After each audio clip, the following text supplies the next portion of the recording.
வணக்கம் நண்பர்களே, உங்களிடம் பேசிக் கொண்டிருப்பது ஜோதிடமித்ரன் சங்கர நாராயணன். ஒரே வீட்டில் பல ஆண்டு காலம் தங்கக்கூடிய அமைப்பு பெற்ற ஜாதகர், அதை பத்தி தான் இந்த பதிவுல நம்ம பார்க்க போறோம்.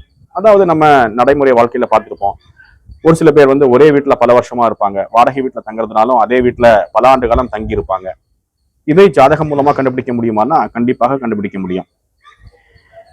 ஸ்திர ராசிகள் அப்படின்னு சொல்லக்கூடிய ராசிகள் இதில் முக்கியமாக இடம்பெறுவார்கள்.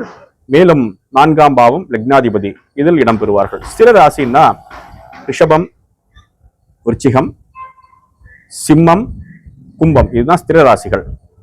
இப்போ ஒரு ஜாதகத்துல 4ஆம் பாவாதிபதினு சொல்லக்கூடிய அந்த 4ஆம் பாவ அதிபதியும் மேலும் அவருடன் குரு இணைந்து ஏதாவது ஸ்திர ராசிகளில் அமர பெற்றாலும், அப்படி இல்லைன்னா அந்த ஜாதகத்துல 4ஆம் பாவம் அது ஸ்திர ராசியாக அமைந்து அந்த 4ஆம் பாவத்தில் லக்னாதிபதி குரு சனி இவர்கள் இருக்க பெற்றால் அந்த ஜாதகன் ஒரே வீட்டில் பல ஆண்டு காலம் தங்கி வாழ்வான் என்பது ஜோதிட விதி.